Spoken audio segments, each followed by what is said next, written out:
Hey there, friend, it's the end of the day. Put the worries and the stress away. Light a candle, grab your drink, let's slow it down. Take time to think, it's wind down time. Do what. Hey there, friend, it's the end of the day. Put the worries and the stress away. Light a candle, grab your drink, let's slow it down. Take time to think, it's wind down time. Do what feels right. Read a little book or journal by candlelight. Sip some wine or tea or just breathe deep. We're here to vibe, not lose sleep. So welcome in, you made it through. This little space is just for you. Whatever you need, you're not alone. It's one down time, let's feel at home.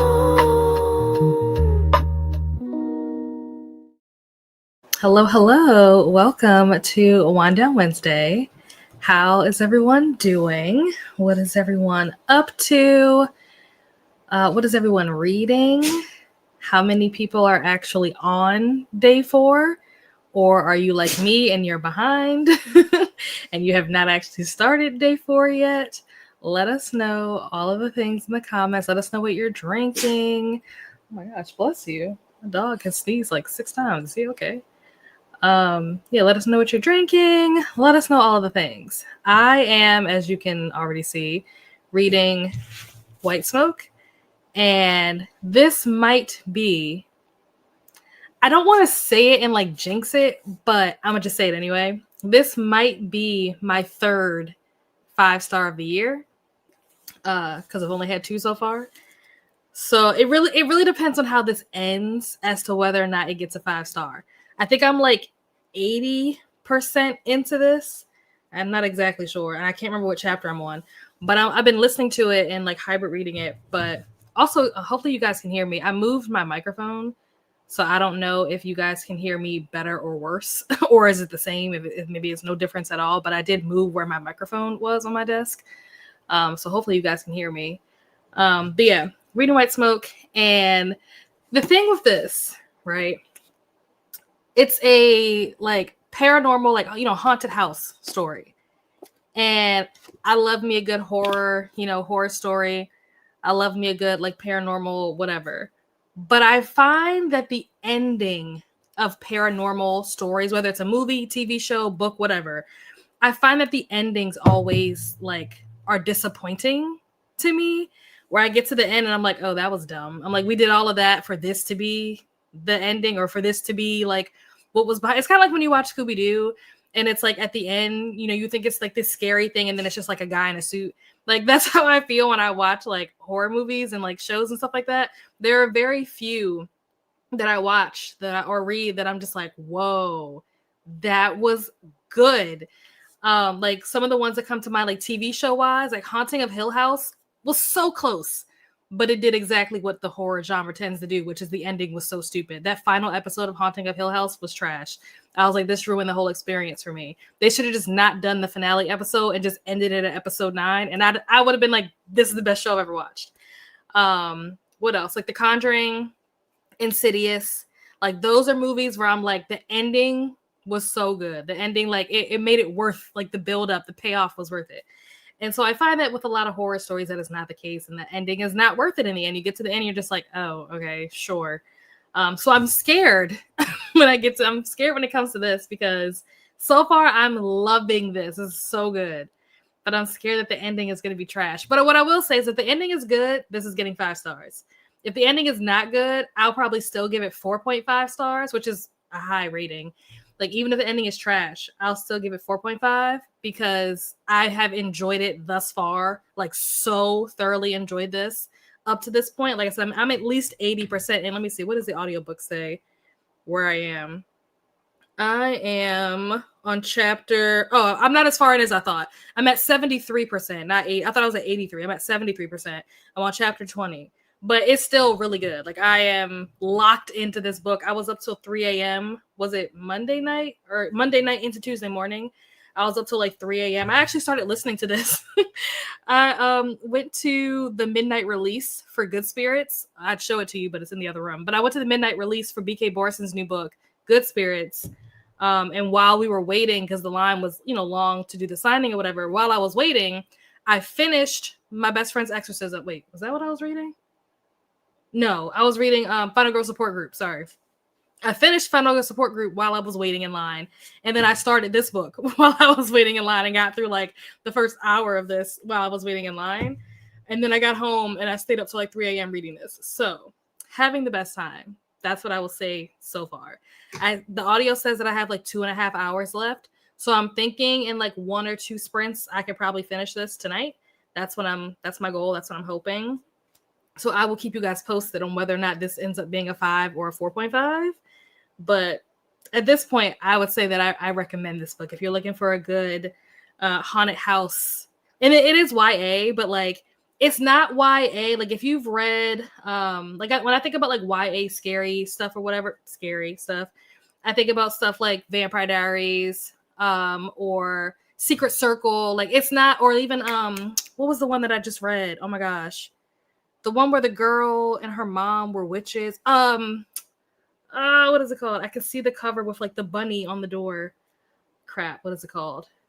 Our Crooked Hearts. Our Crooked Hearts. If you've read any of those, it's not YA in that sense. Like, it feels much more mature than those books. So sometimes I forget that it's a YA book, but it definitely is. But highly, highly recommend. Also, we have a guest, but I need to figure out how I'm going to get the sound to come through. Let's hope that I can hear our guest when we add them to the stage. Hello. Let's see. The last time I tried to use these headphones, they did not work. So we're gonna Okay. ears and our eyes and our toes. So let's see. Oh, JK, it's not even plugged in. That would be okay, now let's see. Okay. Can you hear me now? I think there's an option. Hold on. I think I've got the wrong microphone, by the way.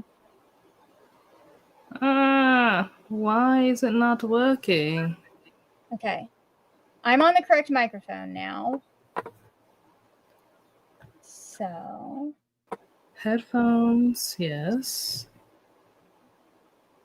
Default, okay, headphones. Okay, say something.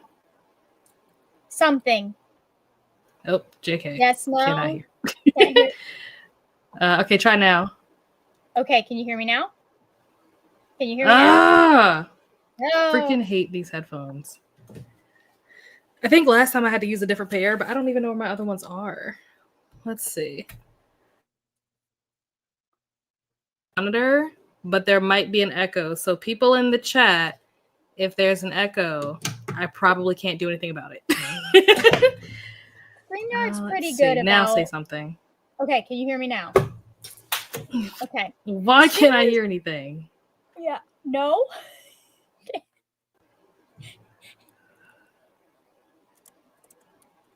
I hate everything. Everyone's like, we can hear Margaret. I'm glad you guys can hear her because I can't hear her at all. And I don't know. I don't understand what the problem is. Oh, shit. I didn't mean to click on that.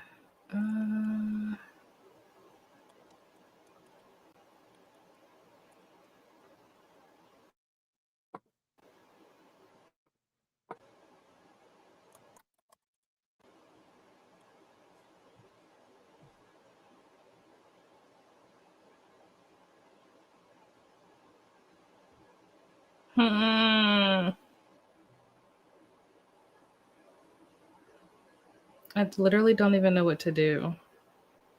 Okay.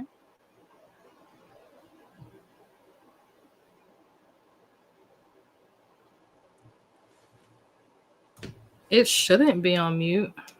No. How? How would I mute the website? Where's the button for that?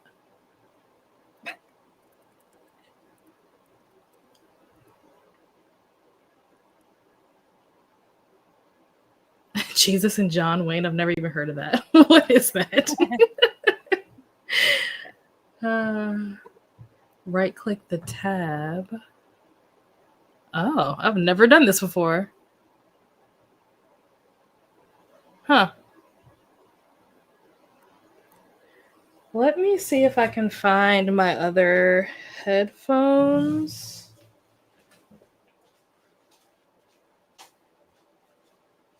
I'm waiting. I'll explain for everybody what that book's about once Nell has her headphones. Oh man, my hair looks crazy, but I don't want to put it up because I can still feel dampness. Oh. Okay, JK. Uh-oh. I thought that I could like plug these into an aux. There's no hole for that.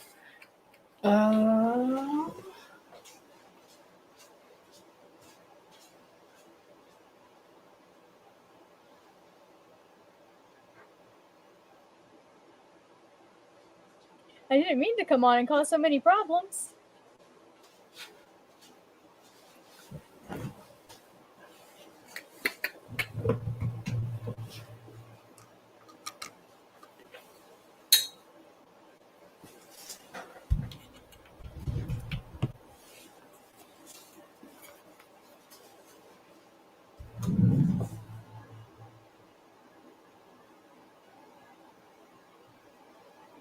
Okay.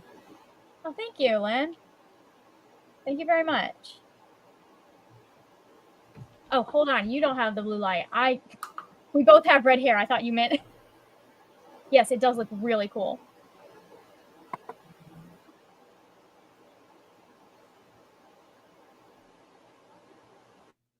Now say something.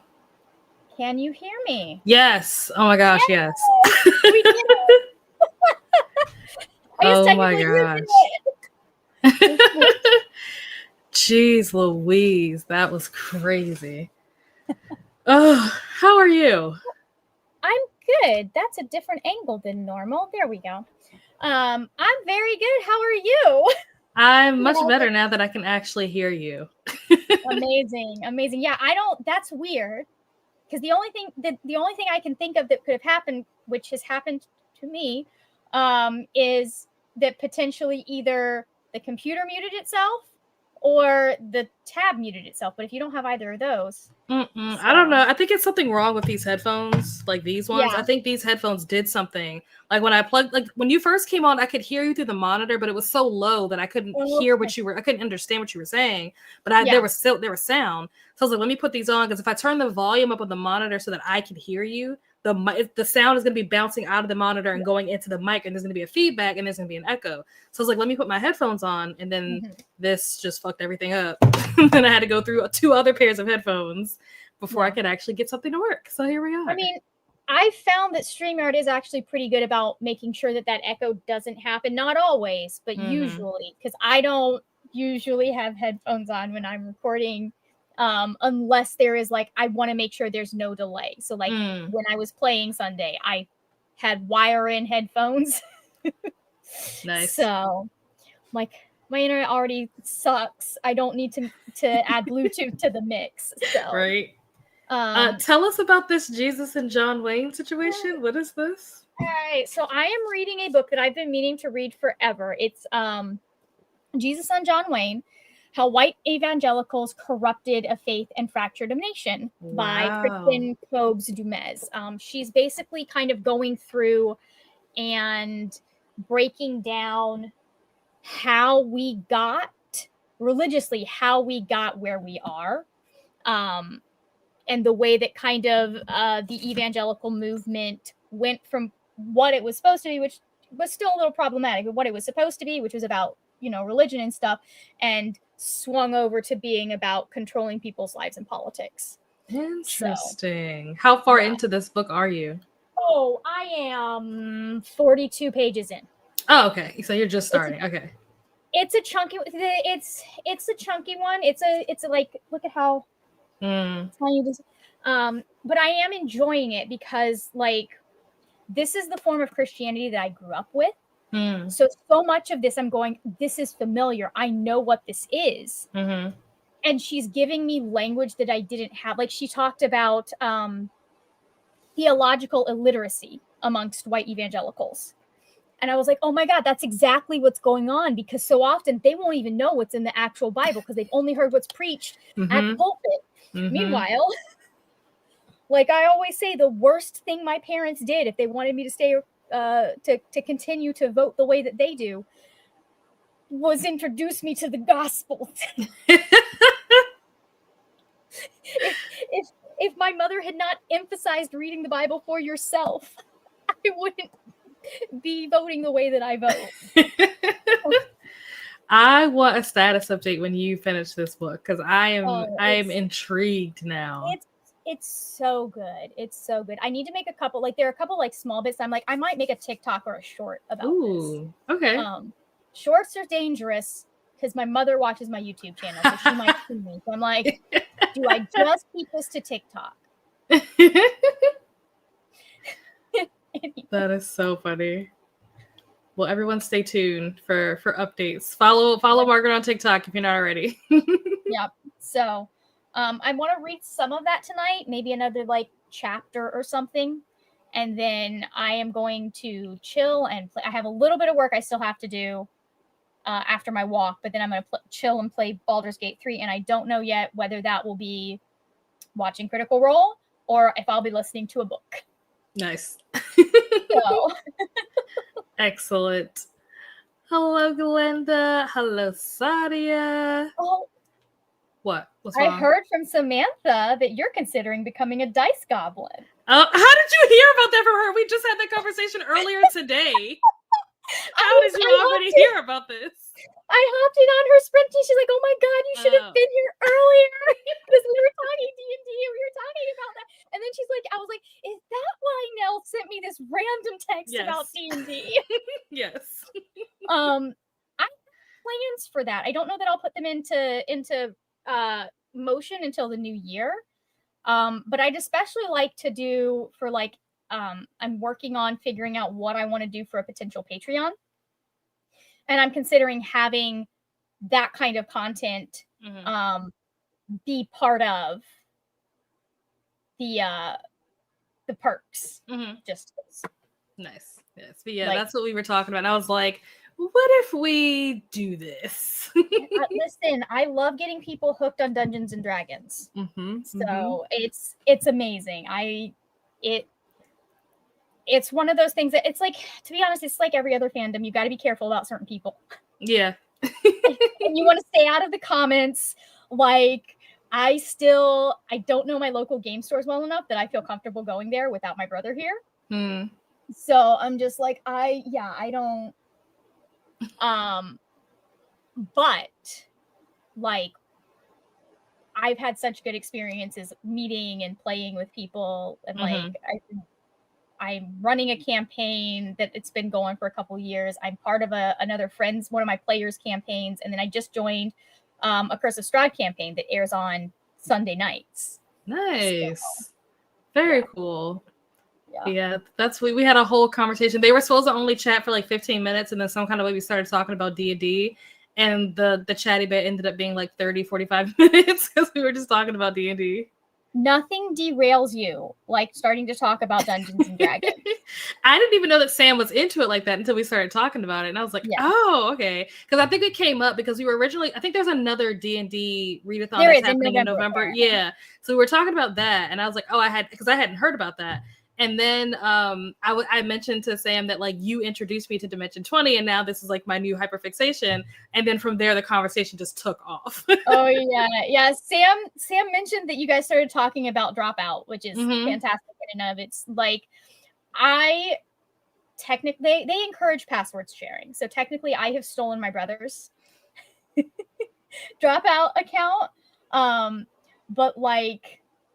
They consistently have shows that I really enjoy. Like Dimension 20 is the top tier for me. It's the best stuff they produce. But it's a group of improv comedians.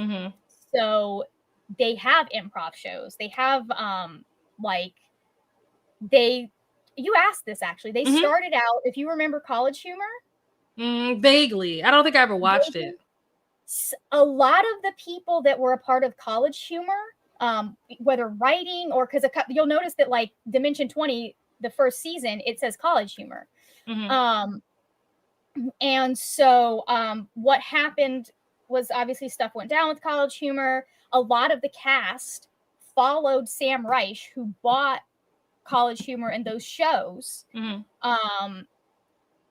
And so now he has a network, and his entire ethos is he's like basically, I'm a Nepo baby that's providing jobs for my friends. But they have a whole host of like fun content. Like they have a show called Game Changer, where 3 people come in and it is never the same game twice. And every now and then you get Brennan on an episode, and Sam is the entire episode is just to torment him. They have like this weird show called Gastronauts, where they'll set up, like they'll have the 3 comedians come in and they'll have like a challenge. Like I want something, one of them was, I want a meal that you plate from 6 feet up. Or Iffy, one of Iffy's Iffy's challenge for Gastronauts was, he's like, I want to be able to eat and game at the same time. So whatever, I want a meal that I can put in a horse feeder. Which is a choice, but okay, Iffy. Oh my gosh. And so then you have 3 chefs that have to like try and do it. It is a wild, like some of the stuff you're like, who thinks of this stuff? But it's doing really well. So I'm going to have to explore more. I still have to watch episode 5. So that is one of the things on my list of things to do tonight. Besides finishing this book, I need to finish episode 5. I haven't even started episode 5 yet. So that is on my to-do list this evening. Episode 5 is a good one. They're all good ones. But yeah, so far they've been extremely entertaining. Yeah. I think episode 5 is where you see a lot of the players really hit their stride with their characters and understand who they're playing and all of that stuff. We haven't, like some of the players, we haven't even seen half of how brilliant they are. So like the actor that plays Fabian, the actor that plays Fig, or the player that plays Fig, they pull some stuff later. Interesting. Okay, at the end of episode 4, they had the whole like motorcycle thing, and I was like, is this going somewhere? Oh yeah, the Hangman. Yes, we love the Hangman. Like they're not there yet, but the actor that plays Kristen Appleby's has become Brennan's personal nemesis. Or personal menace, because they come up with they're just learning how to play this game. By the time we get to like where we are in present day, Brennan is just like, I have to put guardrails on the campaigns. Otherwise, you end up with Game of Thrones, but Allie Beardsley has managed to get Hot Wheels and roller skates in there. Oh my gosh. But nice. Yeah. I'm excited. I'm very excited. How many episodes is all of season 1 for Fantasy High on YouTube?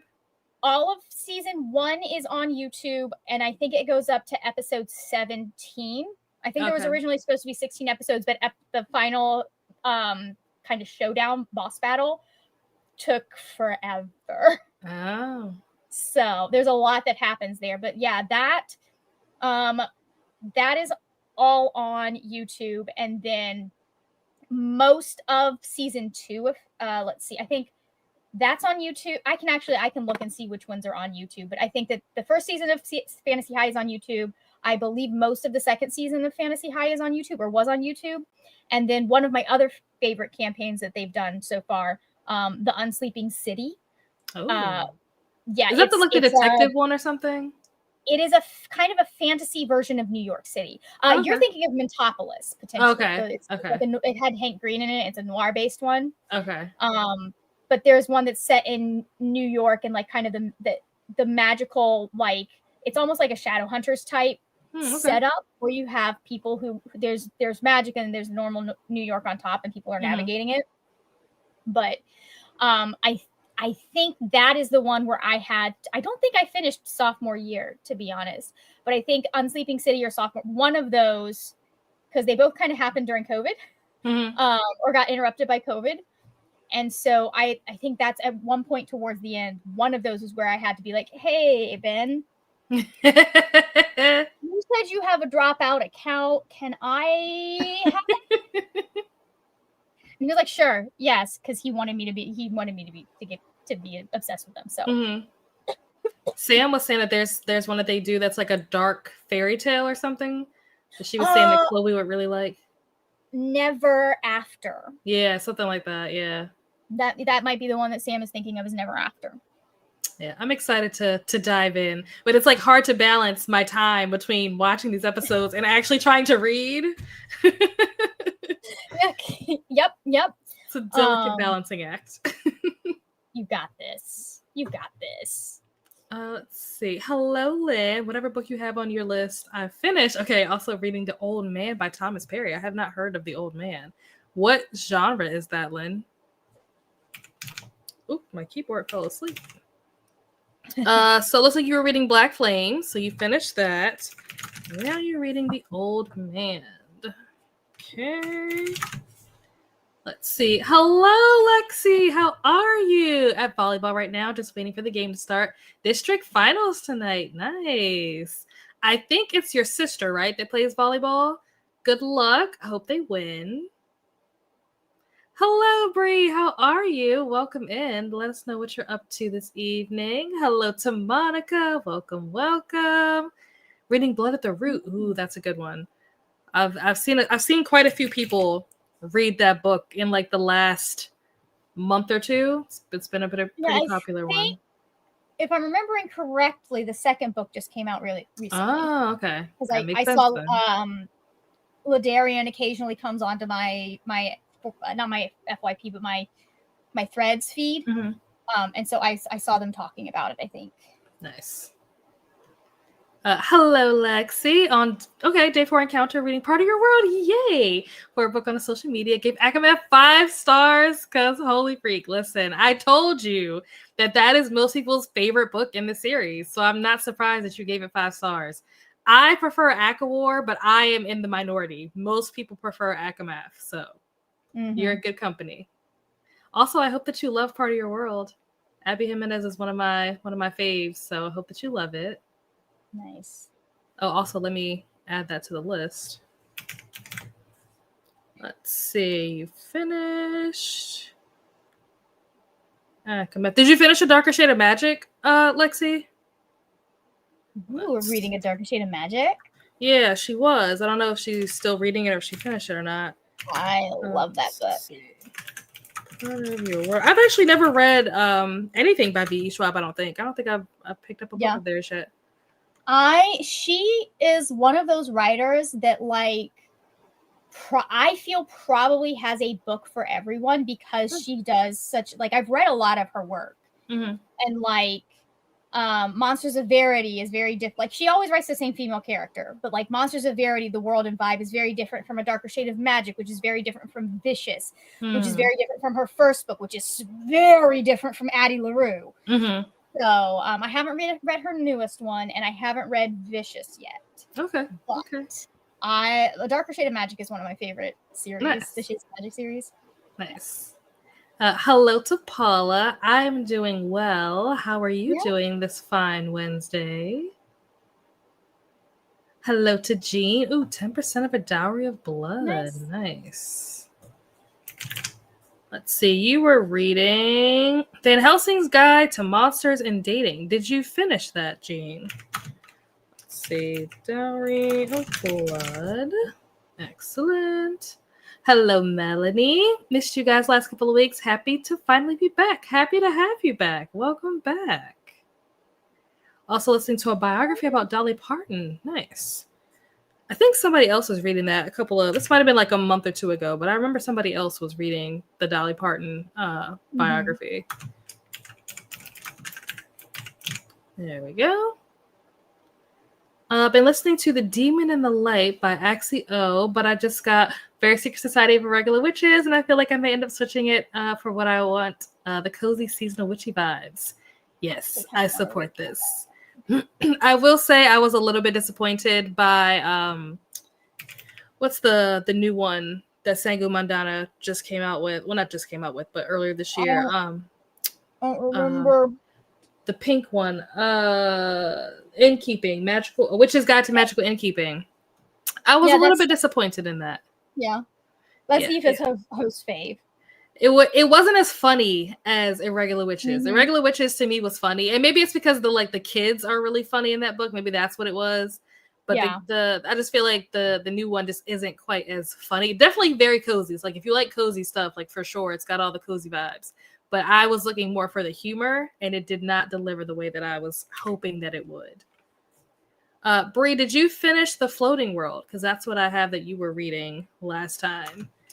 Let's see. The Demon and the Light. And then also Very Secret Society. I'm not even going to type in of Irregular Witches because that's way too many words.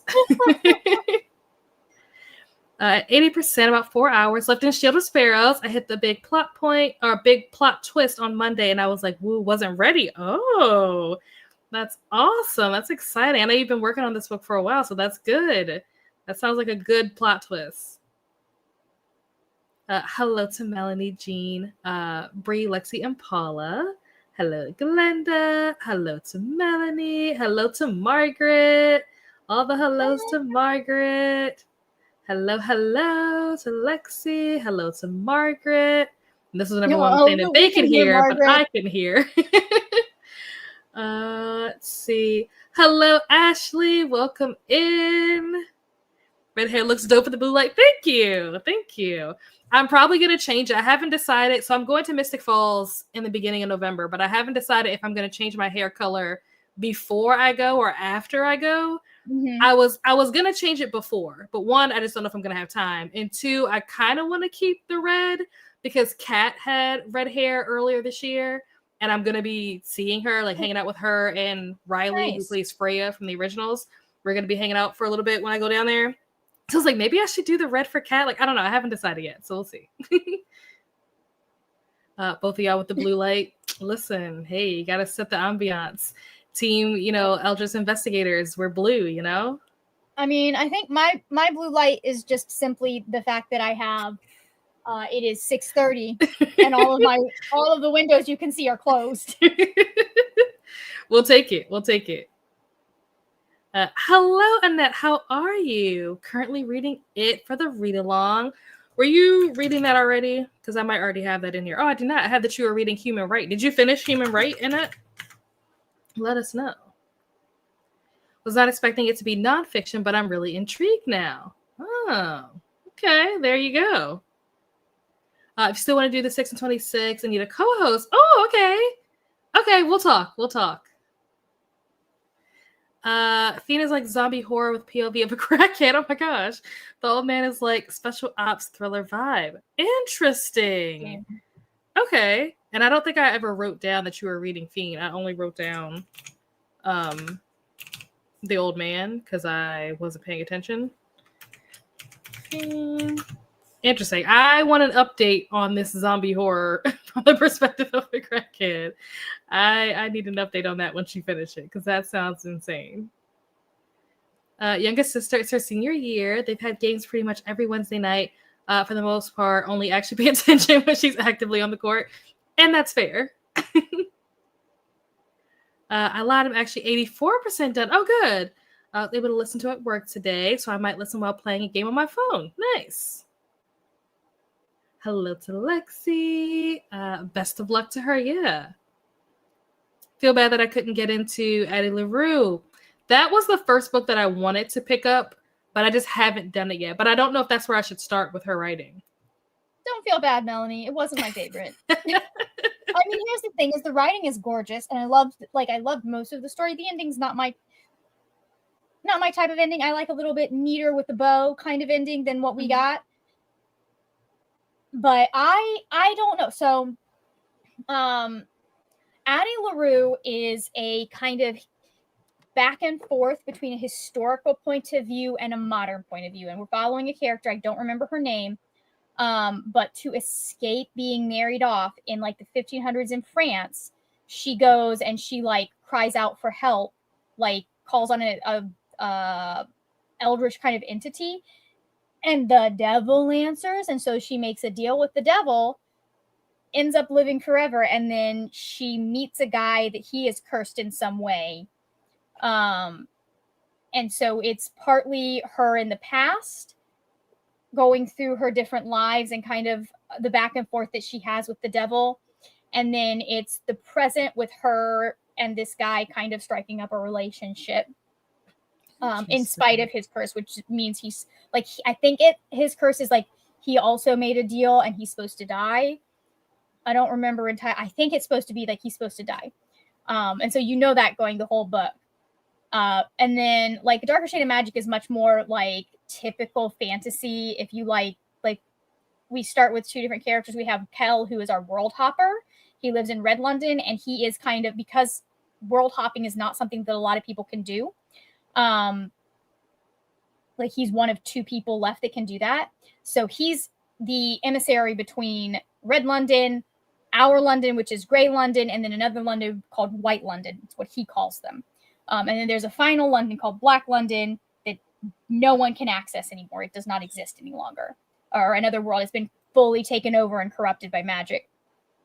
And he ends up getting in trouble, having to flee to our world, and meets Lila, who is one of my favorite characters of all time. She's a thief.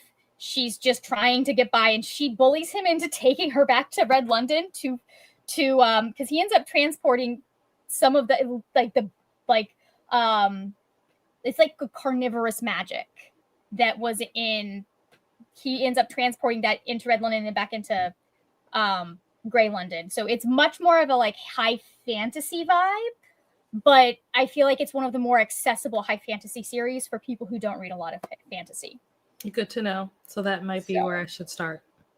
Yeah. We'll see. Depends on the mood. Whenever I eventually get around to reading their stuff, depends on the mood. Yeah, and then Vicious I haven't read, but it is very much like superheroes. Like if you like if you're someone who like kind of likes the relationship between Xavier, Professor X, and Magneto, and like the way that they play off of each other and would like them, I believe, to kiss, that's a good series for that one. Okay. Good to know. So, ooh, 50% into Party Row and loving it minus Neil. Yeah, that guy. I'm assuming, is this the first book that you're picking up in this series? I'm assuming that the answer is yes, because it is the first book in the series, but some people read them out of order. Like technically I read it out of order. I read book 2 before I read book 1. But I asked that question because if you don't like Neil, well, let's just say this is not the last that you'll see of him. I feel like sometimes you can have that happen, and like when you get to their book, I don't know if that's what's going on, because you're in their head, it's less annoying. And also they end up growing over the course of the book, so there's change. That is true. And then I also feel like sometimes it's the opposite. Like if you've read what is it called, Can't Get Enough, the guy who was like a dick in Before I Let Go, he's just even more of a dick. Well, gosh. Yeah. So sometimes it can go either way. You just never know what's going to happen. Yeah. Okay, finished Darker Shade of Magic as well. Gave it 4.5 stars. Loved it way more than this Savage song by her. Oh, I never heard of that before. This Savage song was really, really good until she made me mad. I've never heard of this book. That series. It's the Monsters of Verity duology, and it's you would think it would be something I would eat up, which I did, and then she betrayed me. I'm not even kidding. If this had been the first thing I'd read from her, I probably would not have picked up anything from her ever again. Oh my gosh, tough crowd. There's just certain things I don't like it when it happens in my books, and it's not anything that's like problematic. It's just one of those things that I personally, if it happens in the book, I either need to know what's going to happen so I can be emotionally prepared, or I just don't want to read it. Fair enough. Fair enough. Melanie read it last year and loved it. Another series that needs to be continued. probably end up on my 6 series in 26 because I finished one series during Mystic, but now I've started another. That's how it always goes. You always start a new one. Talk to me about this 6 series in 26 idea. So it started off with me talking about the fact that I had my 25 and 25, and I've basically not read very many of those books. So I was like, oh, it's just going to be my 25 and 26. And then someone suggested, well, why don't you do, and then I also talked about the fact that like I was supposed to do the year of the series, but then the house flooded. So then that didn't happen. So I have all these series that I haven't finished yet. And so someone was like, well, why don't you do 6 series in 26? Because at this point, if I didn't do the 25 and 25, it's unlikely that I'll do 26 and 26. Like, it's just going to keep going higher and higher. And Paco had asked the question. He was like, at what point do you, like, cut it off? Like, at what point are you like, this is no longer, like, a TBR challenge, and this is just all the books that I'm going to read for the year? Because, like, depending on how many books you read in a year, if you're someone that reads, I don't know, let's say you only read 30 books in a year. By the time we get to 2030, your 30 and 30 is literally all just your entire TBR for the year. Like, it's just, this doesn't even make any sense anymore. So from that whole conversation, someone was like, well, why don't you do like a 6 in 26, and it'll be 6 series that you want to finish in 2026. So yeah, that's I will join you if you do that. Yep. That's what we're planning on doing. So I'm like working out some of the ideas. I need to get through. I have a video that I need to film. I was going to film it tonight, but that probably won't happen. But I have a video that I need to film for Danny for Bucket Listathon. So once I finish with that, then I can start like planning for 6 and 26. I'm filming that on Friday, I believe. I wanted to film it Monday, but I didn't get a chance to sit down and brainstorm. So I'm filming it on Friday and then turning it in right on the deadline. Sounds about right. It's fine. Buddy Reed. Totally down. Hello, Lily. How are you? Also, the nonfiction part was regarding. Oh no, I knew what you meant. Yeah. Finish Human Rights, solid ending to a really good witchy series. Nice, good. Let's mark that as read. Awesome. There we go. Excuse me. Still trying to finish Salem's Fall by Rectuck Ross and all my other same books. Fair enough. Hello to Lexi and Annette. Hello to Lily. Hope you're well. The back and forth so quickly in the beginning was too jarring for me to keep up with. Oh, okay. That's good to know. Doing okay, Lexi. Long day. How are you? Addie's part of the... No. I don't think so. Okay. I was going to say, I don't think so. Fully separate things, but they're just by the same author. So... Yeah. It's much more of like a it's more like an urban fantasy almost kind of style, although not quite. Totally relate to the long day. Yeah, I had a meeting earlier today that it got to the point where I was just like, I'm gonna just shut up, because at this point, I don't like to argue in front. I don't like to argue at work, first of all, and I also don't like to argue in like front of people. Like, if I have a problem with something, I'd rather just talk to you like one-on-one. Like, we don't need an audience. And so I was in a meeting with, other people on my team, other people on that person's team. And it got too back and forthy. And I'm just like, listen, I'm just going to shut up. Especially because, there's the stereotype of like the angry Black woman. So I was like, you know what? I'm gonna just shut up. Because if I say anything else, then I'm going to be the problem. Even though they were wrong and I have the receipts to prove it, I'm going to just shut up. So, yes, I can also relate to it being a long day. I love keeping receipts. I had multiple times, because I worked with DCF, and some of the case managers are great. Like, they loved it. Like, I don't know, I say that, but they did their job. They were really, and some of them were shit. And the shit ones would always try to blame me for the fact that people weren't getting services. And my boss was like, Margaret CC'd me on every single one of these emails. She's asked you. I had one lady, I asked her 3 times for the documentation, and every time she responded, okay, what do you need? And I listed this. I was like, I need the family functioning assessment. I need the case order. The court order. And I need like one other document. And finally, I just was like, hey, can you confirm that you're getting the full email? Because I've put the request in 3 different times. And it appears that part's not going through. She stopped talking to me after that. Mm-hmm. That's Oh, God. exactly my sentiments. I get it. Like they basically the argument was that they were trying to say that they didn't do something because we didn't tell them. It wasn't included in the requirements that we gave them. So I went back into my email and found the email from July where I gave them a diagram that it was like the whole workflow, arrows, like everything that you needed to know was in this diagram that you asked me for. You asked me for a diagram. I gave you a diagram in July. So for you to tell me today in October that you didn't know, oh, you're lying is what you're doing. So yeah. But you didn't look at the diagram is what you mean. Yeah. It's like So. if you didn't do your job right, just say that. But don't try to throw it back on me like I didn't give you what you needed. Or even just be like, I'm so sorry, I missed that. That's on me. How can we move forward and solve this? Exactly. But they're like, oh, we don't know if we're going to have time to... I'm like, what do you mean you don't know if you're going to have time? You've had since July. What have you been doing all this time? So yeah, it was a whole thing. The number of times a case manager's story changed when I sent them a list of all of the dates that I had emailed them on and CC'd their supervisor. Mm-hmm. And what's crazy is that there was a note that they left in like the system that they use that said, see attached email with finalized diagram. So it's like, I know that you got the diagram because you acknowledged that. Yeah, you acknowledged that you received it. So I can see that you got it. I was like, okay, I'm gonna just take a beat because hello to Lily. Hello to Annette. Got my peppermint water to perk me up. Ooh, peppermint water. Nice. Hello to Lexi. Oh, nice. He absolutely irritates me with his comments and actions. Well, you know, if you continue with this series, like I said, this is not the last that you'll see of him. So just try to ignore him for now. Just don't pay too much attention. He's a bad guy. You know, he's the villain.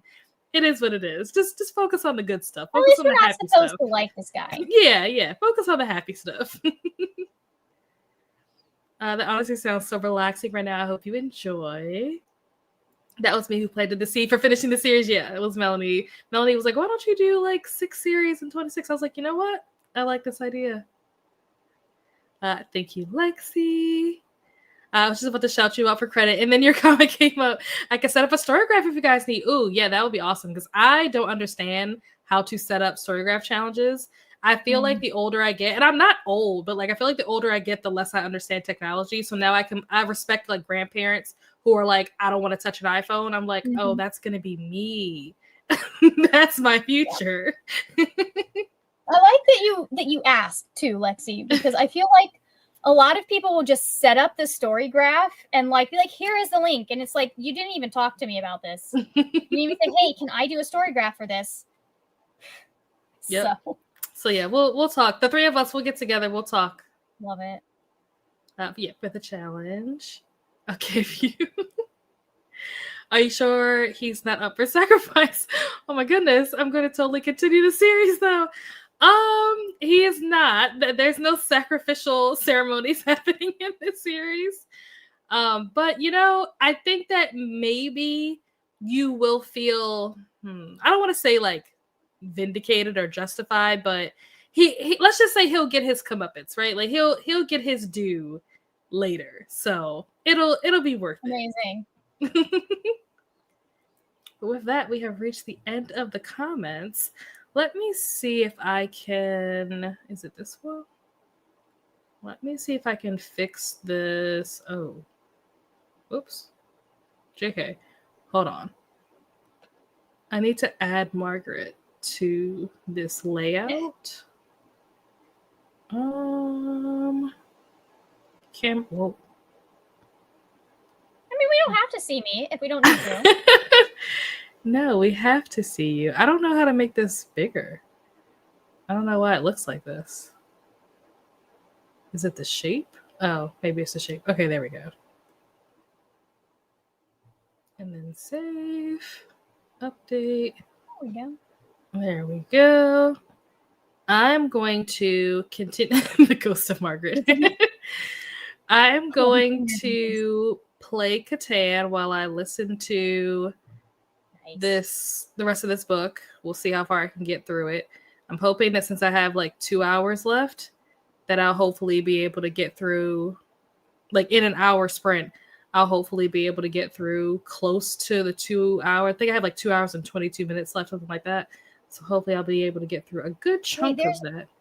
Is this based on Settlers of Catan? Like there's an actual online game? Mm-hmm. I did not know that. Yep, this is what I play all the time. Everyone here, everyone that's a regular here, they know that I'm addicted to this game. I don't know. I don't need another game to be addicted to. But I might check this out. So I'm trying to finish Baldur's Gate. I'm in Act 3, and I'm doing I had to go back, like basically go back. I'm gonna have to redo like 2 hours of gameplay because I went into this with the wrong. I was like, okay, the team is really solid except for the one character who's definitely not suited to be here. I was like, well, you gotta go. I'm so sorry, man. I love you. This is not it. This is not the place for you. Nice.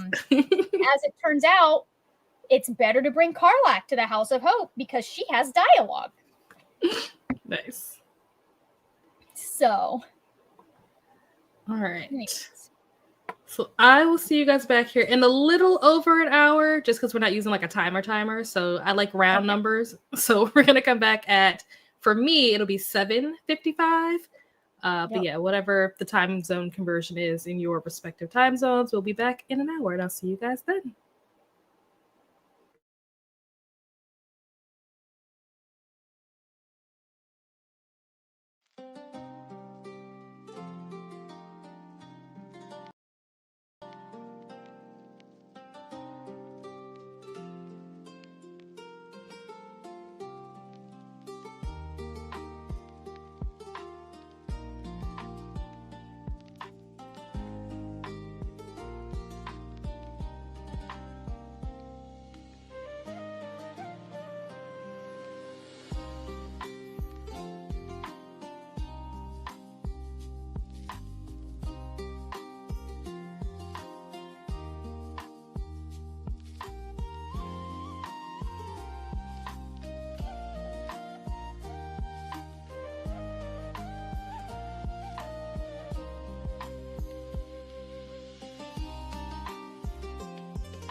And we are back. Hello. How did everyone do? How did that sprint go? Oh, why is this timer still going? There we go. How did everyone do? How did your sprint go? What did you get up to during that sprint, Margaret? I went, listened to a podcast and went for a walk. Nice. So. Excellent. I read. I am now at 90%. So I was at 73. I'm now at 90%. So I have like 55 minutes left of the audiobook. And I'm still locked in. Things are still going well. We'll see what happens in these last 55 minutes. But so far, so good. I find this book to be very interesting because like I feel like it really hits for me on a level that I feel like most people or a lot of people there's a lot of stuff in this book where it's like if you know, you know. And if you're not aware of certain things that are happening in the world, then like a lot of the stuff is going to go over your head or you're like, "Oh, that's not real." But it's like, no, there's a lot of stuff to unpack in this book and I like how this author wrote this story. It's very interesting. And also the fact that it's like this paranormal horror story just adds like this other element to it, which makes it really interesting. So yeah. I'm mad that I didn't read this sooner. I've had this book for like 3 years and I'm just now getting to it. And I'm just like, dang, like I wish I had read this years ago because it's so good. Oh my gosh. But yeah, that was what I did. I also played Catan. I lost both games. What'd you say?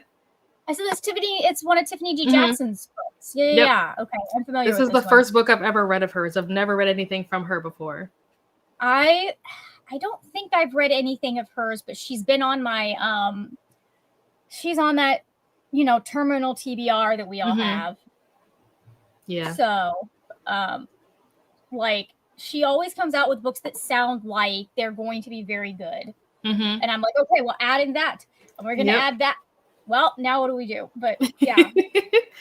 Yep. I'll have to look that up. It's like, I found that I tend to really like horror that has some grounding in the real world and is examining things that happened in the real world.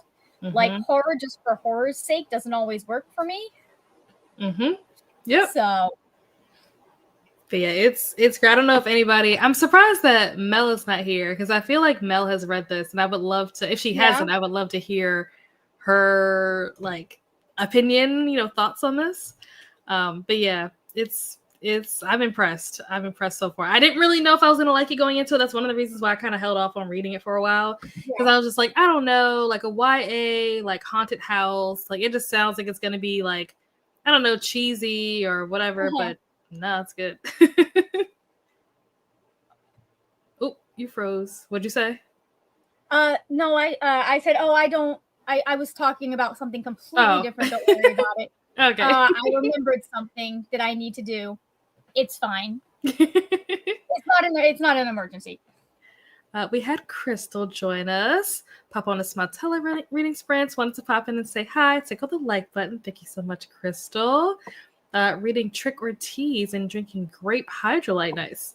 It's the breastfeeding mom's wine at 10 a.m. Nice. Let me update. Ooh, I forgot my keyboard always goes to sleep. Oh, I'm curious. Crystal's probably over at the Smatella Sprints, but I'm curious to know if she finished Binding 13 because I know that she was reading that last time, and I have not read that, but it's on my TBR.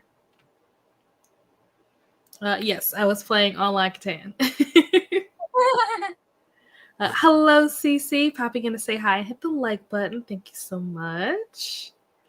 I'm annoyed at some point while putting my phone away at work. I fast forwarded. Oh, no. Actually, I'm at 80%, not 84. Still doable to finish tonight. You got this. You got this. A 4% difference. You got it. I hate when that happens. And then you have to kind of like guess at where you were. I had that happen to me so many times. Especially with Audible. Libby does it. It doesn't it'll like sometimes if I press the, you know how you can like rewind 15 seconds. Sometimes if I press it too many times, it'll freeze and then it'll jump back like 2 hours. And I'm like, why? Because I don't know where I was. Now I gotta try to figure out where I left off. It's the worst. That's part of why I resisted Libby for so long, was because like when I tried it, it was so glitchy. Years and years ago when it was first coming there. I still feel like for a library app, Overdrive had a better UI and options that I liked better, because it would like Libby doesn't make it it's harder to request books on Libby. Yeah, so, like Overdrive you could. Fair enough. Hello, Christina. We have all of our lovely reminders to hydrate or mummify, feed thyself, check the laundry, take your meds, stretch, poke us the like button, subscribe, and ring the bell so you hopefully get notified. And we got a little sip. Thank you so much. We had Courtney join us. Hello, Courtney. How are you? Hello, Gabby. Ooh, reading Our Share of Night. Maybe part of your world if my brain gets too tired. I love all the people who are reading Part of Your World. Is there like a buddy read or something going on right now? Like, why are so many people reading this book? I'm not complaining. I'm loving it. I'm so thrilled that people are reading her books, but I just don't know. Like, is it just pure coincidence? Yeah. Let's see. What's this? We got Our Share of Night. I think Our Share of Night was the book that I recommended to Danny was it for Bad with Booktubers or something? I can't remember. But I don't think she liked it. I haven't read it, so I don't know. But I don't think Danny liked it. I don't remember why, though. Yeah. Part of Your World. Have you read it? Part of Your World or? No, Our Share of Night. No, I've never heard of it before. I think it's a horror book. I forget who the author is. Okay. But I'm pretty sure it's horror. If I'm remembering the right book. Yeah. Hello, Sam. How are you? How are sprints? How'd it go? Having some dinner. We'll be lurking tonight. Ooh, what's for dinner? Hello to Sam and Courtney. Hello to Glenda. Sam, nice to see you. Hello, Jamie. Back from the food pantry, ready to get back to my arcs, reading The Fate of Others by Richard, is it Bosch? I don't know how you say that. Yeah. Very good writing so far. Okay. Let's update. Let's see. What were you reading last time, Jamie? You were reading Escape from Kabul. Did you finish that? And if you did, how was it? Let's see. The Fate of Others. Nice. They gave out Halloween-themed snack cake, so I'm having a couple for snack. Ooh, nice. Oh, nice. I went to Crumble earlier today because they have the Tres Leches cake. It's so good. It's so unhealthy, but it's so good. Listen, you deserve a sweet treat every now and then. Most things, as long as you don't make it a consistent habit, you're fine. They're Tres Leches. They have another one that's like a... It's some kind of like Oreo. It's like Tres Leches, but it's like some kind of like Oreo or cookies and cream one. That one is also really good. But you know, they change their flavors every week, so you just never know like what is going to come up for the next week. So I only go there when they have a flavor that I actually want. Like I'll look on the website ahead of time to be like, what flavors do they have this week? And if they don't have anything, then I'm not driving over there. But if they have something good, I'm like, let's head on over there. So I had to go to the post office anyway. So I was like, let's just use this as an excuse to go get some Tres Leches cake. Hello to Kat, currently reading Welcome to the Night Vale by Joseph Bank and Jeffrey Craner. I have not heard of this. Have you heard of this book? Oh, yeah. Welcome to Night Vale. It's based off of the podcast. Because there's a really popular podcast called Welcome to Night Vale. And they turned it into a book. Oh, okay, cool. Did you finish, what was it, The Screaming Mummy of the Pharaoh's Tomb 2? Have you finished that, Kat? Let us know. Okay, now I'm officially at 84%, and now I'm getting to the spicy scene, so I'll have to listen to the next bit with headphones on. Nice. Got to 60%, and Daniel is the sweetest. Listen, Part of Your World is great, but I am a firm believer that yours truly is better. So if you like Daniel, I can't wait to hear your thoughts on Jacob, because Jacob is my dream man, okay? If you find someone like him, send him my way, okay? Got to 8% in my book. Nice. Hello, Steph. Getting myself situated after my third shift at my new job. Probably just saying hi for tonight since I have some stuff to do before bed tonight. All good. Sounds. Yeah. Hopefully things are going well. Hopefully you're getting yourself situated and things are going well. Third shift at the new job. Hopefully they're treating you well. The audiobook for The Weight of Blood by Tiffany D. Jackson. The way to go. It's fantastic. Everybody has said this. Paco has said this. I forget who else, but like there have been like 5 other people that have told me this like in the last like couple of weeks that The Weight of Blood audiobook is like really, really good. Recently read Monday's Not Coming and it broke my heart. I have heard that like that's one of her best books, but also like I guess I don't know what it's about, but I guess it's like really deep or it's like sad or something. I don't know. So I'm not surprised that you're saying that it broke your heart. Have you read either of those? No, I have not. No. Okay. Congrats on the new job. Hello, fellow planner friend. By the way, I haven't been here since I DNF Mary Burton's Her Last Word.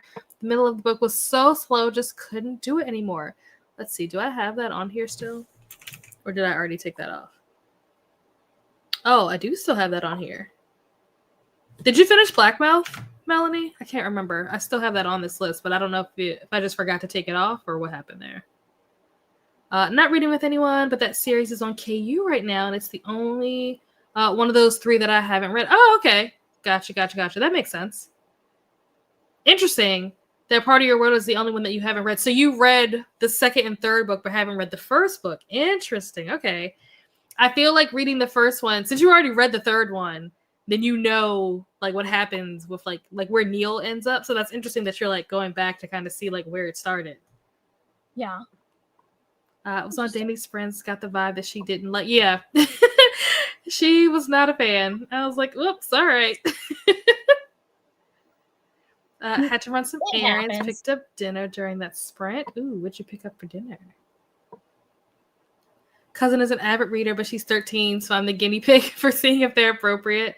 That's good. That's good. I feel like all kids should have some type of like beta reader that can like read stuff for them to like decide whether or not it's appropriate for them. I know it's not realistic for every kid to like have someone like that, but it would be nice if there was something like that that could be a job. Somebody should open up a company that like does that. I believe that's what book reviewers are for.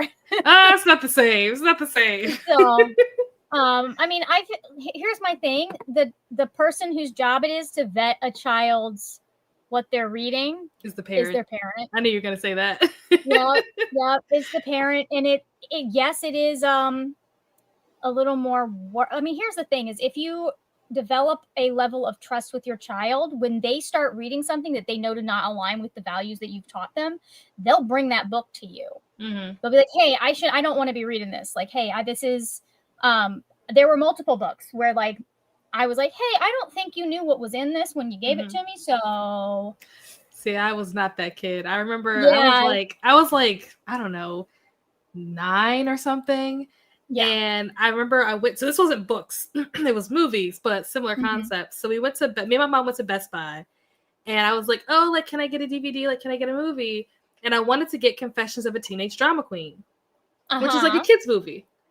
And my mom told me that I couldn't get that because it looked inappropriate. So she said, you can get this one instead. And it was Mean Girls. And that was how I fell in love with Mean Girls. And I watched that movie a bazillion times when I was like 9 years old. Completely inappropriate for my age, but I loved every second of it. And it is my favorite movie to this day. There's also the school media specialist. Like if you have like I don't think a lot of people know that there are media specialists whose job it is to vet books and make sure that they are appropriate for a school-aged child or for whatever the age. And if like people complain, but if there is a book in a school library, it's because that media specialist has seen a need for that book.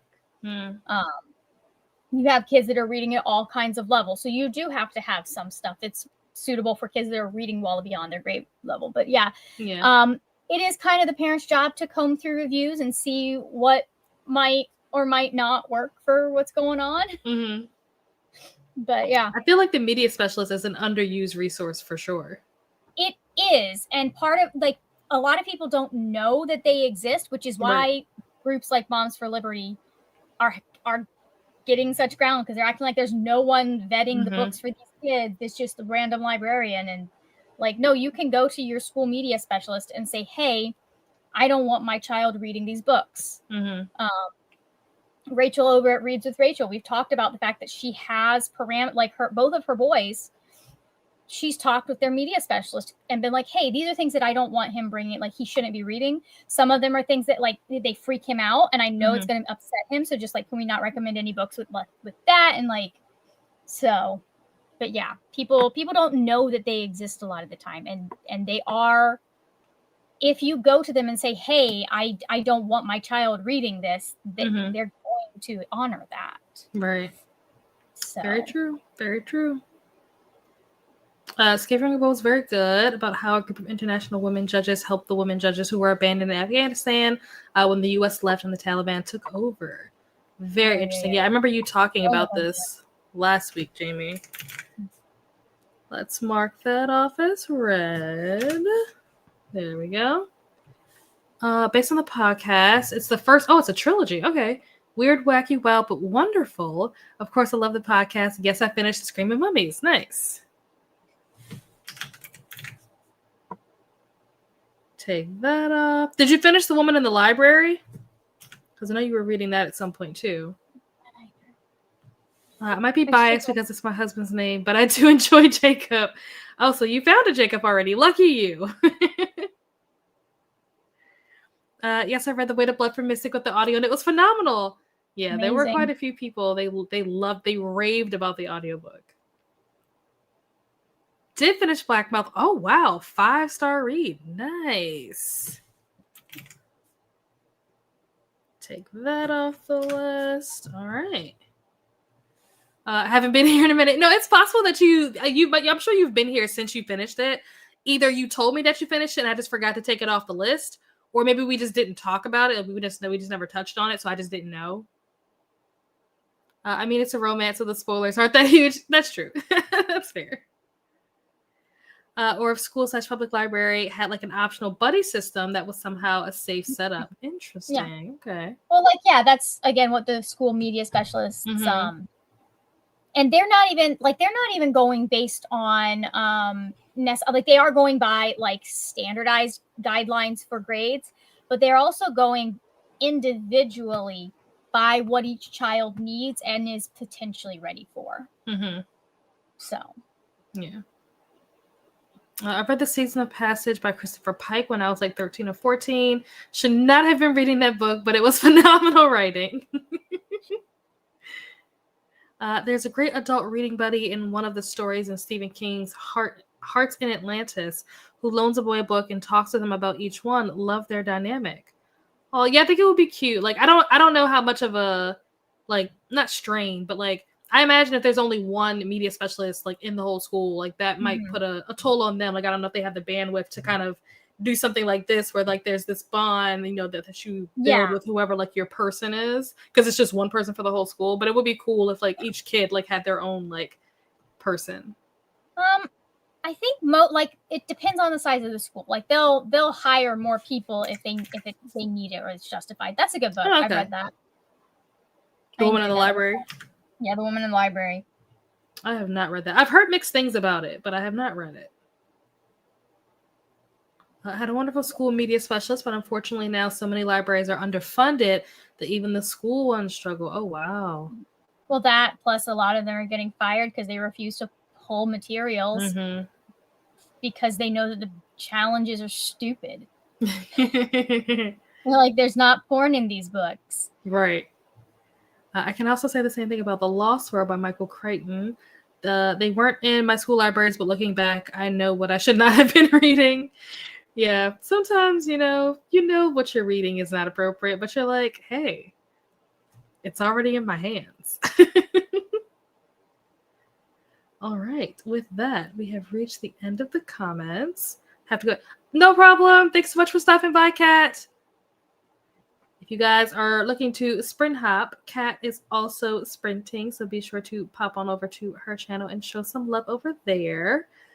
I gotta figure out where the timer is because I minimized it somewhere.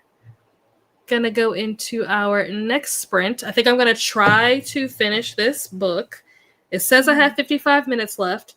So if I'm listening to it at 2 times speed, I should be able to finish it in like roughly 30 minutes, which will hopefully give me another 30 minutes to start episode 5. So that'll be the plan.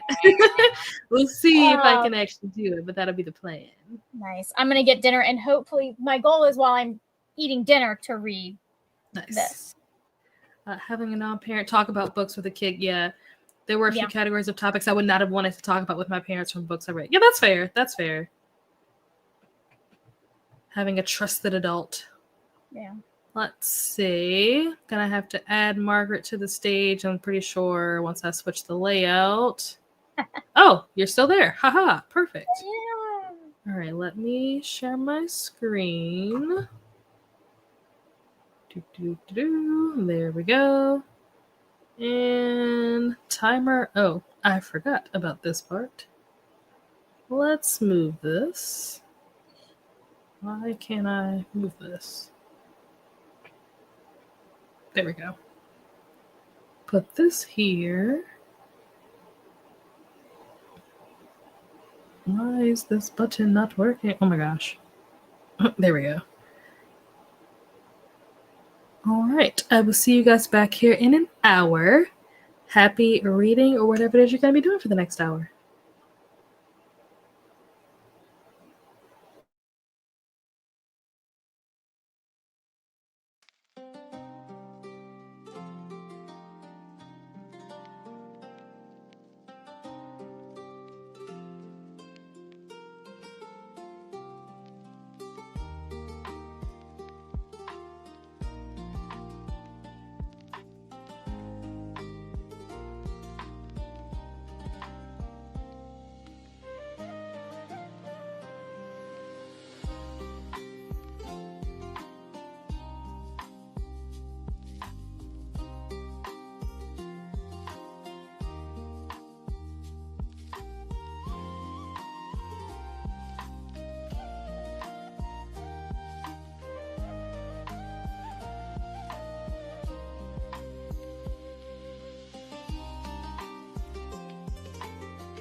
And we are back.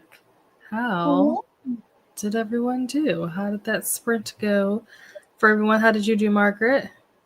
I read 1, 2, 3 and a half whole pages. Nice. It's, I think I might have been a little further than I thought I was, but I couldn't find I was like, okay, but I don't remember this, so we're going to go back. So we went back. Nice. It is what it is. I finished, and I have very mixed feelings. Not mixed feelings, but like the ending first of all, the ending has a plot twist that I did not see coming, which is usually pretty hard to like do something that I just completely could not even imagine or thought of. And this book did that, and I was like, oh, whoa, okay, didn't see that coming. But I think that I really appreciate the fact, first of all, that this is a YA book, because I think that there's like the scary story that's being told, but I think beneath that there is some like social commentary about race and history and things like that. And I think that this was a fun way to kind of tell that story, or like use this as like an example, like a fictional example of things that have happened in real life. So I really appreciate that. I think that's really cool. And like the vibes were vibing. Like I was here for all the spooky, scary parts where I'm like, ooh, what's gonna happen? Like, ooh, who's walking down the hallway? Who's the shadow? Like, what is that? Like I was fully invested in this book. So I'm deciding between a 4.5 and a 5-star. Haven't landed on anything yet, but it's definitely gonna get one of those two. But we'll see. I need to marinate on it a little bit more. Well, the good news is it's available at my library. Nice. And I need an audiobook tomorrow. Well, there you go. I do a lot of driving for my job, so yeah, I gotta figure out. I think, what is the next book that I'm supposed to be reading? So I am still on day 3, I think. Okay. I'm on the last encounter now for day 3, and I don't remember what book I'm supposed to be reading. The Executioners 3. I have been wanting to read this since I went to the National Book Festival in DC. When was that? Back in September? I think it was like the beginning of September. I got to sit in on a talk. I was like front row because I was like, I want to be here for this. It was for Tahir Mafi's talk, but Susan Dennert was like the one that was like doing the questions or whatever. And so I didn't know who Susan Dennert was. I had never read any of her books or anything like that. But like just like getting to meet her and like talk with her, she's hilarious. First of all, I was like, whoa, she's awesome. So I was like, oh, I definitely want to read this book. And then she was like, it's horror. It's like set in the 90s. There's all these 90s references. I was like, bet. You had me at 90s. Okay, interesting. I didn't realize that was like, for some reason I thought the Executioners 3 was associated with her Witchland series. Completely separate. Let me see if I can get that from my library. That sounds really good. I'm not supposed to be starting new books now. What are you doing to me? That is next up on my list. So I probably won't start it tonight because I'm probably gonna watch more of episode 5. I only got like 20 minutes in. Or I don't even know if I got that far in. I got somewhere between like 10 to 20 minutes into episode 5. So that is probably what I'm going to be doing for the rest of the night until I fall asleep. But yeah, the next book. So tomorrow when I'm on the train on my way to work, I will be The Executioners 3, which I'm very excited because the way that she talked about it, it sounds really good. It's like mystery horror 90s. I'm just like, okay, bet. Like this sounds very, very much up my alley. So I'm excited. It'll be my first Susan Dennert book. So fingers crossed that it goes well. Nice. I just requested it from my library, although they have all of their copies are still on order. So nice. Hello, Molly. Are you literally or like figuratively sitting there? Hello to Molly and Jamie. Hello to Molly. But out of the loop on readathons, are there some good ones coming up in November? So Lexi mentioned Nageli November, and I think Glenda, put the link here.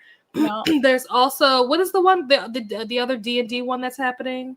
Dungeons and Book Dragons or something? Something like that. You will have to ask Samantha. Samantha Donovan was talking about it on her sprints today. So that might be linked in the whatever it's called for the sprints. Description of the video potentially. Because she's planning on doing that next month. I don't know. I'm gonna try and look it up, but I don't know if I'm gonna do it. Just because November is gonna be such a busy month for me, and I'm already doing bucket list-a-thon. Yeah, that was gonna be the next one that I was gonna mention. Yeah. So there's quite a few. There's at least 3. I'm not sure. I'm sure there's probably more. Those are just the 3 that I'm aware of. Is Bucket List-a-thon, the D&D one, which I just found out about today, and then NetGalley November. And Rally, I completely understand. Like, if you don't read a ton of arcs, I also don't read a ton of arcs, so don't feel bad. NetGalley hates me, honestly, because I requested so many and haven't read a single arc probably in over a year.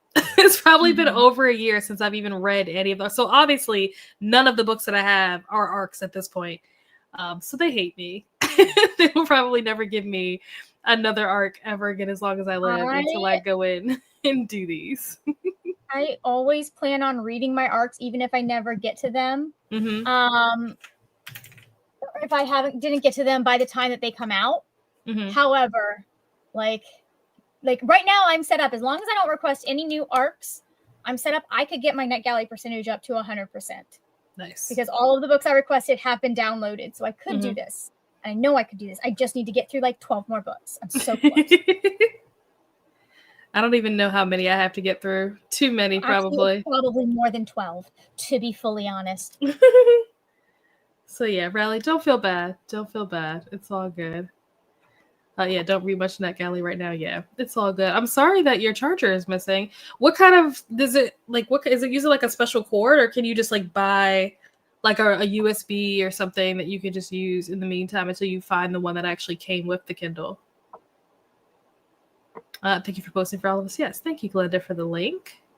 Hello to Riley. You're welcome. Made it to 87%. Gonna take a break and finish the book tomorrow. You're welcome. You're welcome. Yes, have a lovely evening. How long have I had that? I have Cry Lightbringer somehow. How long did I? Oh no, I knew I had that. I talked about it in a video. It's fine, guys. Everything is fine. I was like, I didn't know I had this book. Hello, Katie. How are you? Fellow Eldritch Investigators Guildmaster. How's it going? 62% into Dawn. Ooh, by Octavia E. Butler. Nice. Let's minimize this so I can open the spreadsheet back up. What were you reading last time, Molly? Oh, you were reading Cooking as Therapy and also Curse Bunny and also Let Them. Have you finished any of those yet? Let us know. Played some Colonists, got stuck doom scrolling, so I really need to do dishes and clean my kitchen on the next sprint. Yeah, so the next sprint will be a shorter sprint. It'll just be a 30. That'll give me enough time to put away my dishes, wash my face, and probably, hopefully, pick out my clothes for work tomorrow. I need to double check to see if there's anything else that I'm supposed to be doing. I think that's everything. I don't know. We'll see. Got to chapter 40. Nice. Episode, what am I watching? Fantasy High. I'll let Margaret explain. Oh, yeah. I've gotten Nell into Dimension 20 Fantasy High. She is now hooked. Very much so. Very much so. So it is a John Hughes meets Dungeons and Dragons fantasy world. The show is 7 improv comedians. One of them who is the DM. And then 6 players, and they're playing Dungeons and Dragons in this world he has created. So it's very entertaining. I got up to the part where they're at the diner with their milkshakes, and I don't know what was funnier, Fig, who like tried to pour the alcohol into the milkshake and then tried to pour the milkshake back into the alcohol, like into the flask. That was crazy. And then Kristen was like, "Oh, I'm setting up a prayer chain. Like, would you like to be part of it?" He said something like, "My consciousness will evaporate and my life will be over," or something. She was like, "Wait, say that again?" I was like, "Oh no." Can you say, "I'm gonna pray for you"? That was the funniest part. I'll put that on my list to pray for you. What is the title and author of the book you mentioned? It is White Smoke by Tiffany D. Jackson. So this is what it looks like. And it's funny because I have hated this cover ever since I bought this book. Oh. Just because I don't like real people on my covers. But this book was so good. So that goes to show you don't judge a book by its cover. I understand that. To me, like, it's a gorgeous color, like with the colors and the way that it's all around her head, and then you've got the house on there.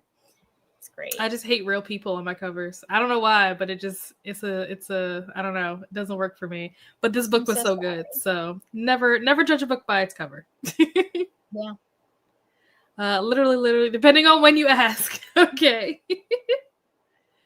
Atia will be starting sprint soon. Yeah, I think she normally starts around 9 or 10. So if she hasn't started already, thank you, Glenda, for the link. She'll probably be starting, I'm going to guess, in like the next 30-ish minutes or so. Good night, Melanie. Have a good sleep. Take care. Dungeons and Book Dragon Readathon is... Yep. That's the one. I haven't actually watched the announcement for it. Like I said, I just found out about it earlier today when me and Sam were talking about it on her sprints. But I do want to look into it because now that I'm apparently addicted to watching D&D content, I'm like, maybe I should do this. I don't know.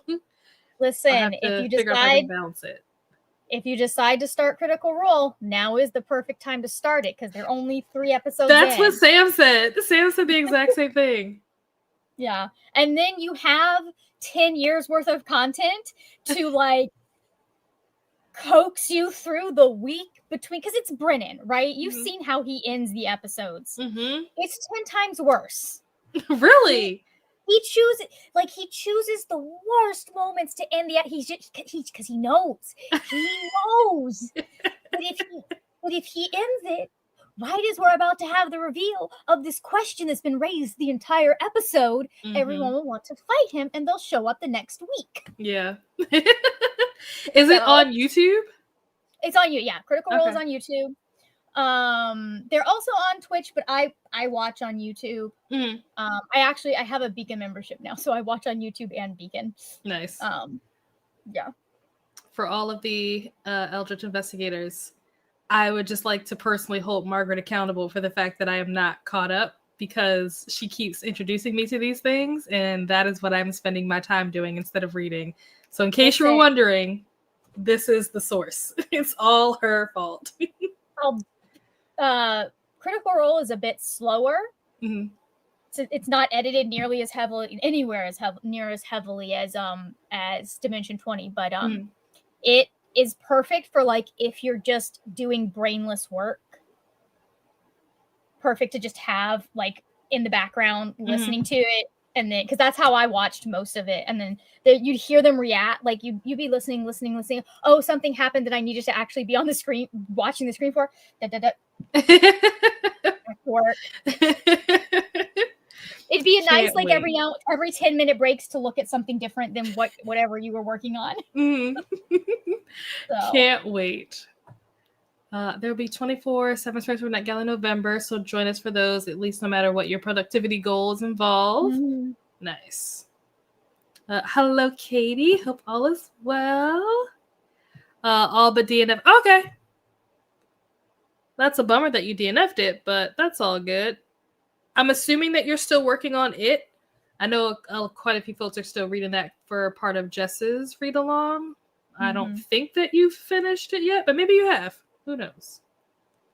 I've been reading, currently getting in my final walk of the day. Nice. I've been trying to walk 5 miles a day. Excellent. Wow, that's nice. Yeah, that's amazing. I should probably do something like that. I should probably try to walk at all.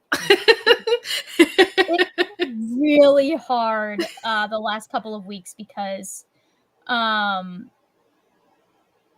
like just because work's been the way that it is, which means quite often I'm at my desk until like 6 o'clock, and it starts getting dark at 6:30 here right now. Yep. So yep, 'tis what it is. Yep. Still new in NetGalley. I've been trying my best to be picky about the arcs I request. Generally been limiting myself to ones that are already on my TBR or from auto by authors. See, you are smart. You are an intelligent human being. I was just requesting things and then 2 years later have not read a single thing. See, my thing is like I would request like a couple from each month, thinking I was gonna get maybe one, and then I get all 3 or 4 that I had requested. Mm-hmm. Yep. And then they send you things that you didn't ask for too, and I'm like, wait a minute, now you're messing me up. I haven't had that happen, I don't think. Although I do have, I received a physical copy of Cry Voidbringer, and I don't know if it's because did I win a Goodreads giveaway? Did someone somehow find my address? I don't know. I have no idea how this book ended, because I know I didn't buy it. It's not out yet. Magic. Mostly get all ALC because ebooks take me forever to read. That's fair. Oh my god, they do it all the time, Molly. It's wild. Ooh, finished Creepers. Gave it 4 stars. Good atmosphere, which turns more action movie thriller. Ooh, nice. Did we mention? No, we did not mention Readathin. We did not. That is another one. Forgot about that one. I meant the book you heard about at the December Books Fest. Oh, The Executioners 3. I think that's what you're talking about. Executioners 3 by Susan Dennard. Reading Always Carry Your Scythe. Ooh, that's a fun title. Let's see. Let's add this to the list. Always carry your scythe. Nice. Is Critical Role also on Twitch? I think I follow them. Yes, they are also on Twitch. Never mind, you just answered it. Yeah, they go live on Thursday nights at 9 p.m. Eastern time, our time, which means that they finish at I think it's 10 p.m. our time. Sorry, it means they finish at 4 a.m. in the morning. Oh my gosh! So I will watch. What I've been doing, because I have a Beacon subscription, is so they go live, and then it's a couple of days before that, the live gets uploaded as a VOD. So what I've been doing is watching the live up until about midnight, and then I have the Beacon subscription, so I'll finish it on Beacon. I'm gonna have some weird stats, but she tried to write a book based on one profound moment. Wait, who did? I think this is the one Molly DNF'd. Oh, gotcha. The Let Them book. Okay. Oh, you finished it. Oh, nice. Who do you think you're talking to? It's fun when they give you something a day or two before it releases. Yeah, that's always fun too. They're like, here you go. Here's an arc. I'm like, the release date is in 2 days. I'm not going to finish this before it comes out. Yep. All right. And with that, we have finished the comments. So we're going to jump into this final sprint. Margaret, if you need to hop off, let me know. We are going to jump in. My bedtime's not for another 2 hours. Oh, good. So that's the nice thing about working for myself now, is I do get to set when I put in my, I guess, 8 hours. Mm-hmm. Nice. So. Let's switch us over. There we go. And we are going to do one final sprint. Oh, see you all back. Oh, wait, where is it? I don't know where the start button is because I lost the tab. There we go. Nope, that's not it. Where's the tab? It's minimized, or it's hiding behind one of these other screens. There we go. Okay, there we are. All right, folks, I'll see you guys back here in 30 minutes. Happy winding down.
And we are back.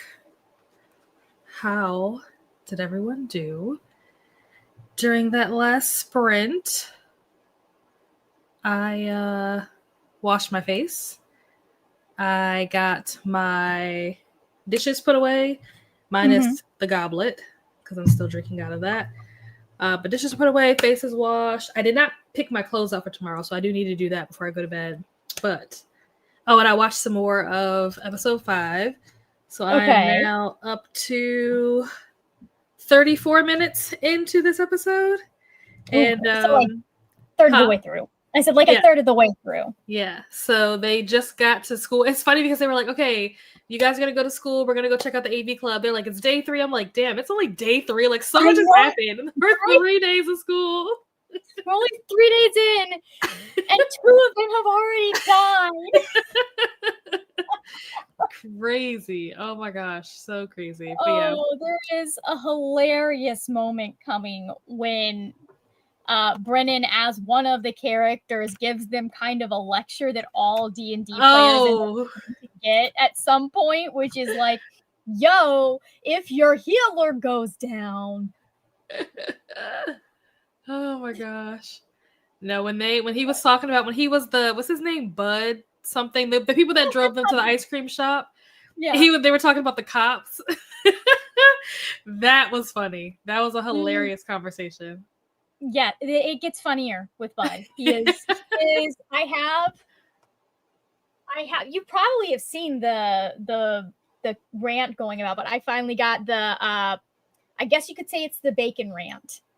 Oh my gosh. Yeah. That's so cool. Yeah.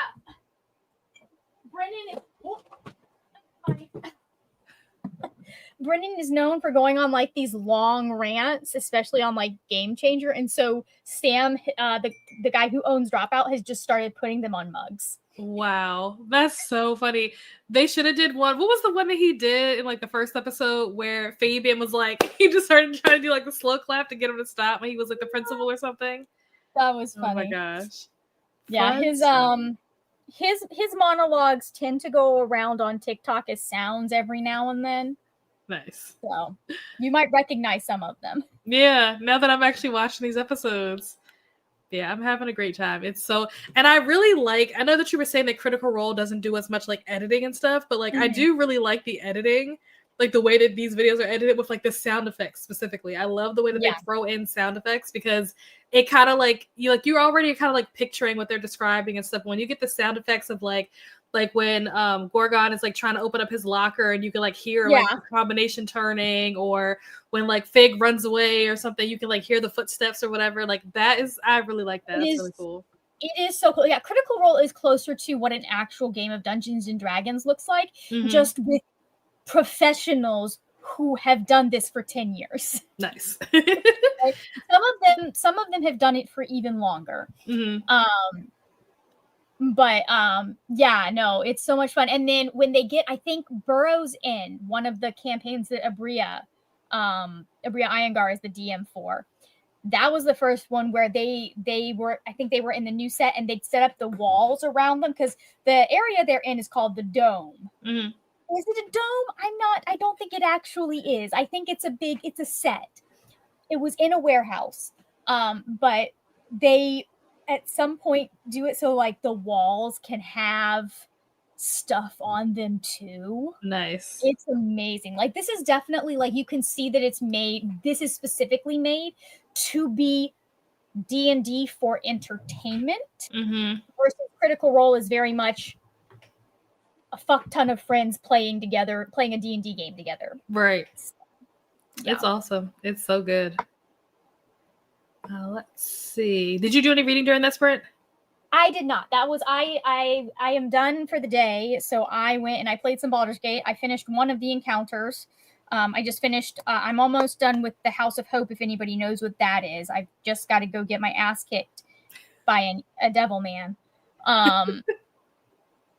Still not sure how we're getting out of that, but I did find the place where I can get full heal, so we're fine. It was so funny. I was trying to struggle through this particular level with just the 2 short rests. And when you know like the amount of damage that you're taking, like I was going through so many of my healing potions, and I was like, this was here the entire time. Everything. But I don't want to spoil too much for anybody that does want to play. But yeah, I got through that, and I watched I watched some of Critical Role. I'm finishing up the Mighty Nine campaign. Nice. So let's see. Starting Fiend by Amakatsu. Let's add that to our list.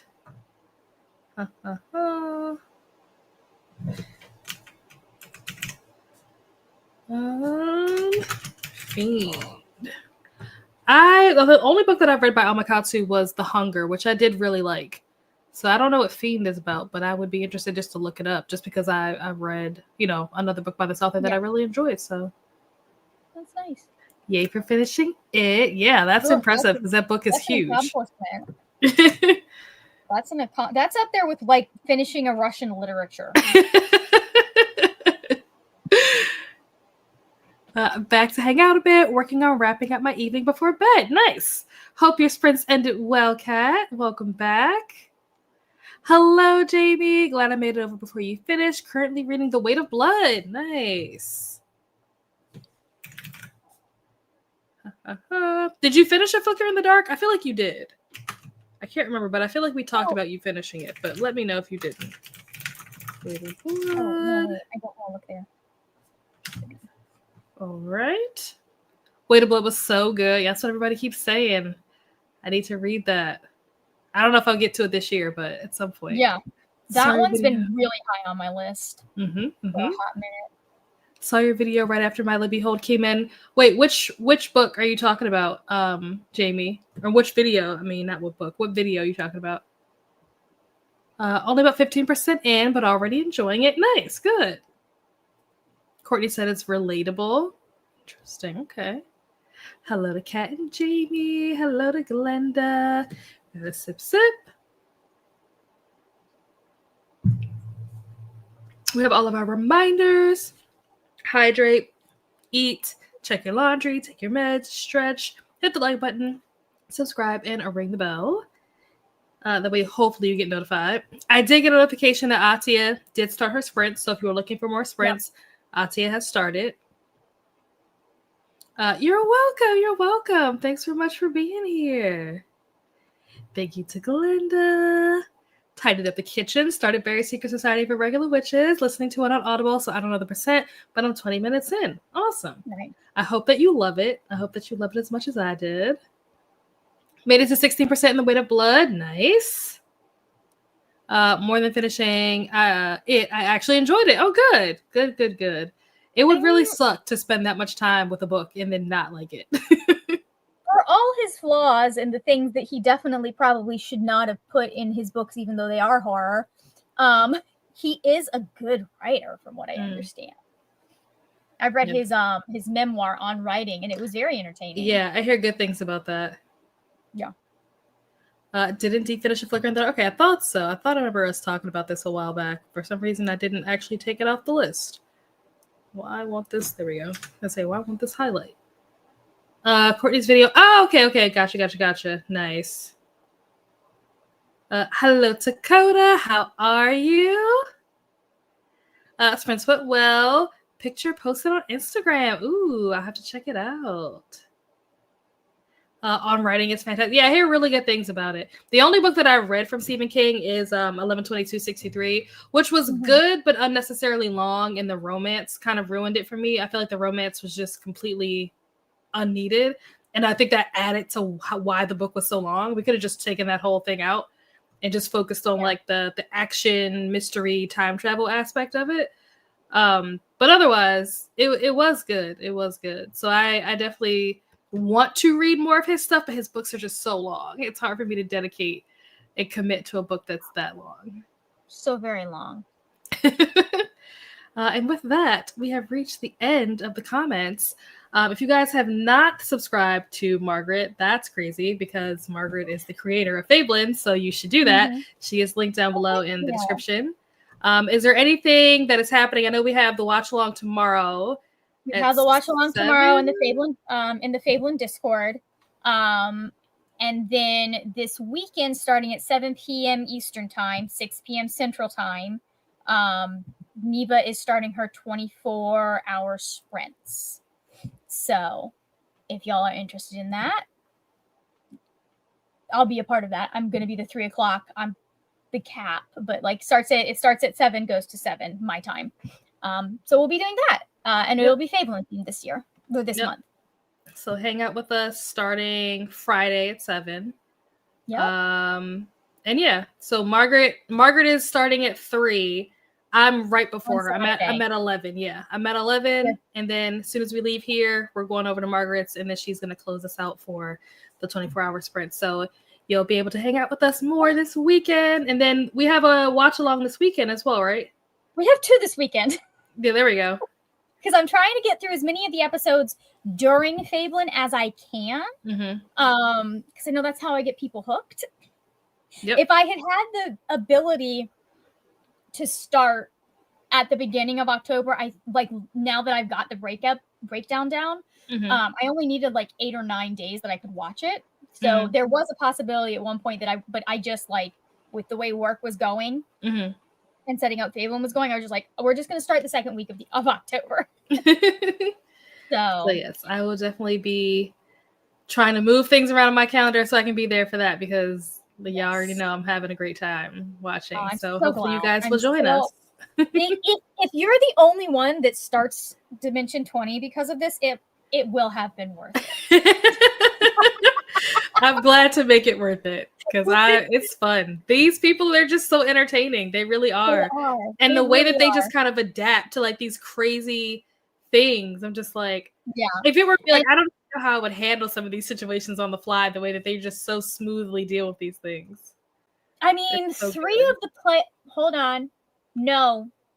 2 of the players are brand new. This is their first time. Siobhan, who plays Adine, and Allie, who plays Kristen. Oh, wow. This is their very first. That was their very first time playing Dungeons and Dragons. Wow. Zach had a little bit of experience. Lou had quite a bit of experience at that point. And you can tell by the accent. Yeah. And then pause this because I'm looking to see if this is and then who is it? Emily and Murph. So Riz and the ball. Fig. Oh no, the Riz is the ball. The ball and Fig. They have their own D&D podcast called Mad Pod, which it's a bit sillier. Like, this is silly. It's even sillier on that one. Because Emily is a menace. I can tell. I will say this. If you want some Halloweenish Dimension 20, Escape from the Blood Keep is also the entirety of it is on YouTube. It's only 6 episodes. Is that Dimension 20? That is Dimension 20. That's their second season, technically. Ooh. Okay. Good to know. They're season like 18 or 19. Excellent. So, and it's a much shorter one. All right. Listen, team. All right. I'm trying to read, but Margaret keeps giving me these things, so it's not my fault. I cannot be held responsible for the books that I don't finish, okay? 8 more picks to go with Halloween. I'm just converting. It's part of my new religion. You're welcome, Jamie. You're welcome, Molly. Thanks for being here. You're welcome. Yes, everyone have a wonderful night. I don't have any videos coming up, but like I said, I do have sprints on Saturday at 11 Eastern. So I'll see you guys there. No, you have to hold Margaret responsible, not me. It's not my fault. I can't be held accountable for this. But all right, folks. We will see you guys somewhere else on the internet between now and then. Have a wonderful night or day if it's daytime where you are. And we'll see you next time. Bye. Bye.